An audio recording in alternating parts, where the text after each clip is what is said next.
Добрый вечер, уважаемые телезрители. В прямом эфире информационная программа «Новости» в студии Туэр Пирзода. Указ президента Республики Таджикистан об увольнении в запас военнослужащих, отслуживших установленные сроки военной службы и очередном призыве граждан Республики Таджикистан 1992-2001 годов рождения на военную службу.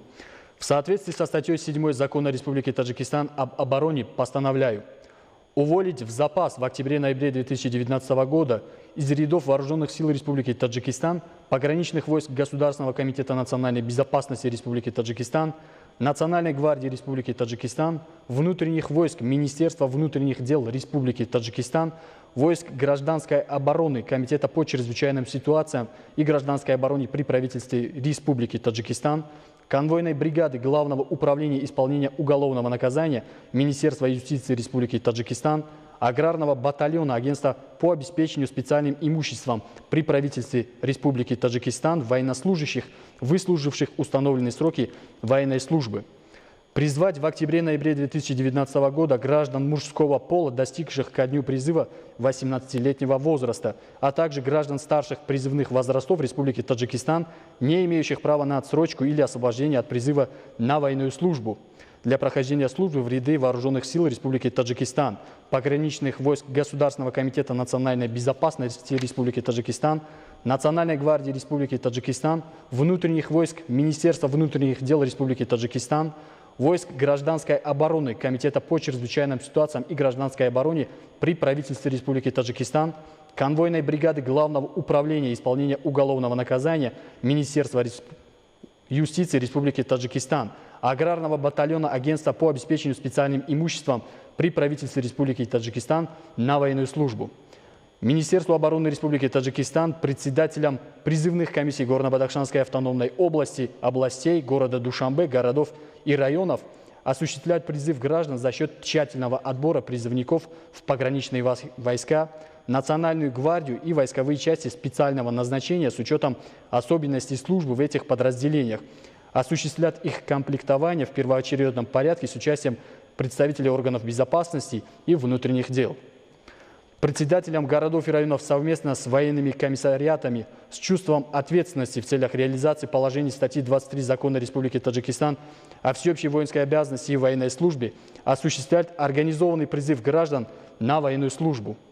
Министерству культуры Республики Таджикистан, Комитету по делам молодежи и спорту при правительстве Республики Таджикистан, Комитету по телевидению и радио при правительстве Республики Таджикистан широко освещать ход организации и проведения призыва граждан на военную службу и пропагандировать службу в вооруженных силах Республики Таджикистан как священную обязанность каждого гражданина Республики Таджикистан.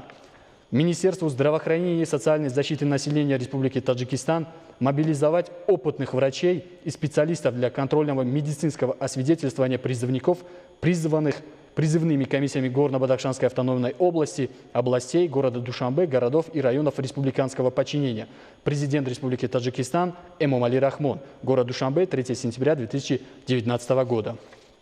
К другим темам. Независимость стала началом качественного нового исторического этапа для современного Таджикистана. За 28 лет суверенное государство достигло заметных результатов на пути обеспечения политического, социально-экономического и культурного развития. Значительные результаты были достигнуты в сферах энергетики, транспорта, коммуникаций, промышленности, сельского хозяйства, в областях науки, образования, здравоохранения и культуры. В частности, в стране обеспечена энергетическая безопасность. За период независимости в стране было развернуто строительство гидроэлектростанций, производственных предприятий, автомагистралей, тоннелей, эстакад, отвечающих международным стандартам. В период государственной независимости Республики Таджикистан осуществлены конкретные меры по соответствию столицы страны мировым стандартам. В Душанбе строятся высотные здания, современные комплексы, создаются новые парки, скверы и цветочные аллеи, а также спортивно-развлекательные площадки и другие культурные объекты. Так, в течение 2 лет в рамках генерального плана города Душанбе будет полностью преобразована улица Садриддина Айне от перекрестка улицы Дружбы народов до площади Победы. Здесь будут возведены административные объекты по 2 сторонам главной дороги. Здание строится высотой не менее 12 этажей, со всей необходимой инфраструктурой, в том числе с культурно-развлекательными и спортивными площадками, детскими садами, школами, поликлиниками, автостоянками. В перспективе намечено возведение здания среднего общеобразовательного учреждения номер 15, колледжа искусств имени Ахмада Бабакулова и хореографического колледжа имени Малики Сабировой. При осуществлении застройки в Душанбе будет уделяться особое внимание озеленению и ландшафтному дизайну, чтобы сохранить статус самой зеленой столицы среди стран СНГ. Мне город очень нравится, достаточно чистый, широкий. Я так смотрю, что он обновляется, ведется активное строительство. Была у вас уже в парке Рудаки, рядом с памятником Исмаилом Самани. Тоже очень понравился, как у вас сделан ландшафтный дизайн. Достаточно так просторно, чисто.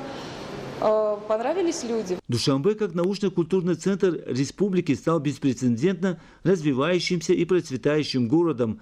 В числе уникальных объектов столицы создание и реконструкция в городе Душанбе парков культуры и отдыха, сотен современных торговых и культурных комплексов, жилищно-бытовых, административных и компьютерных, научно-образовательных и оздоровительных центров, в том числе с привлечением внешних инвестиций. Были сданы в эксплуатацию современные гостиницы, а за счет государственного бюджета проведены ремонт и реконструкция действующих гостиниц. Кроме того, в течение 2 лет предусмотрено строительство 9 современных гостиниц. Все гостиницы будут возведены с учетом международных отраслевых требований на уровне 3, 4 и 5 звезд. Возводимые многоэтажные гостиницы будут состоять из стандартных номеров, люксов, полулюксов и апартаментов, будут оснащены подземной инфраструктурой, в том числе торговыми и сервисными центрами, ресторанами, плавательными бассейнами, актовыми залами, спортивными и развлекательными центрами, медицинскими пунктами, кинотеатрами, подземными автостоянками. В последние годы заметно изменился облик столицы страны города Душанбе. Активизировались работы по созиданию и благоустройству в честь 30-летия государственной независимости Республики Таджикистан. До празднования этой исторической даты в городе Душанбе будут сданы в эксплуатацию более 3500 объектов различного назначения. По инициативе исполнительного органа государственной власти города Душанбе в микрорайонах и жилых кварталах столицы построены и сданы в эксплуатацию спортивные и детские площадки.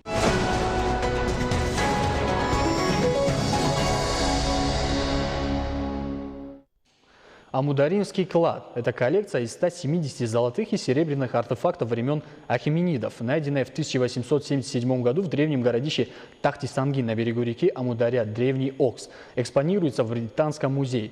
Содержит 1300 монет, сосуды, статуэтки, браслеты, медальоны, плакетки, а также великолепные гемы. О судьбе загадочных сокровищ Окса расскажут наши коллеги.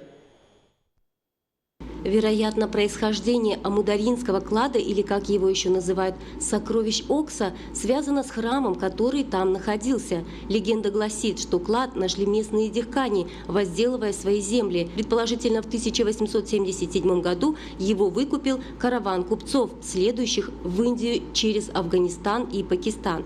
По дороге купцов захватили в плен бандиты, которые растащили клад.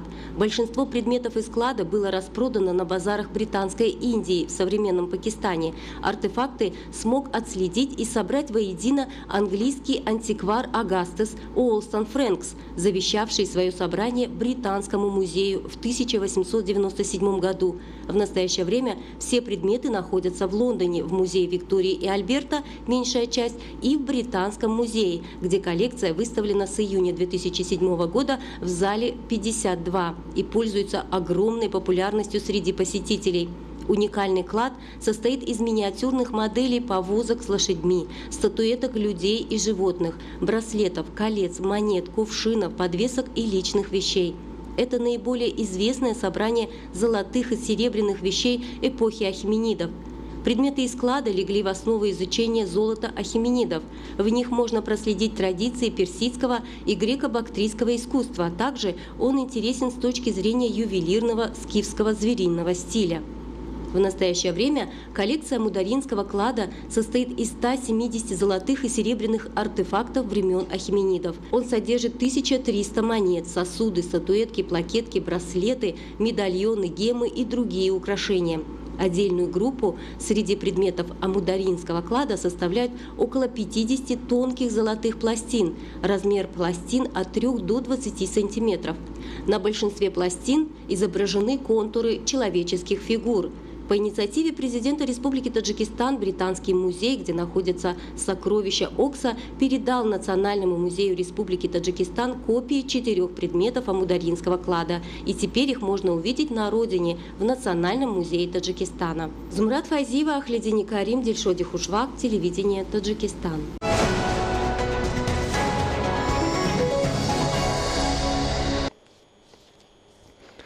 К другим темам. Для многих людей физическая нагрузка стала неотъемлемой частью жизни. Польза спорта для здоровья неоценима.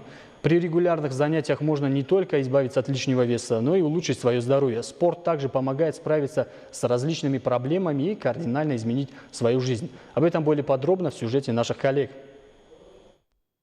Ученые обнаружили, что люди, регулярно занимающиеся физическими упражнениями, гораздо реже жалуются на жизнь. Регулярные тренировки не только несут пользу здоровью, снижается риск развития сердечно-сосудистых заболеваний, инсульта и диабета, а также между занятием спортом и состоянием психики имеется достаточно серьезная связь.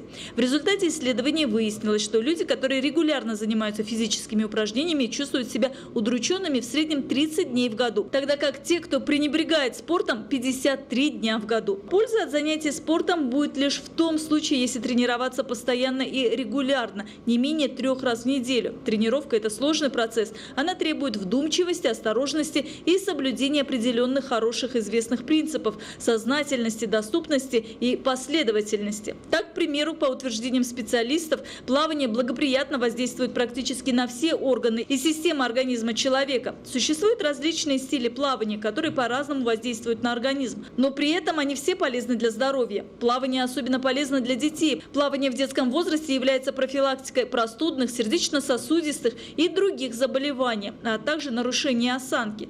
Так же, как и спорт, любой вид танцев относится к физической активности, и специалисты рекомендуют занятия танцами для девочек. Ведь танцы формируют красивую ровную походку, усиливают кровообращение, что является фактором для молодости кожи, улучшает координацию движений и укрепляет вестибулярный аппарат. Регулярные занятия танцами со сложными движениями улучшают мозговую деятельность и память. Но, как заверяют специалисты, какой бы вид спорта вы ни выбрали для себя, во время тренировки в организме вырабатываются эндорфины, гормоны, которые улучшают настроение, способствуют продуктивной деятельности и дарят ощущение радости.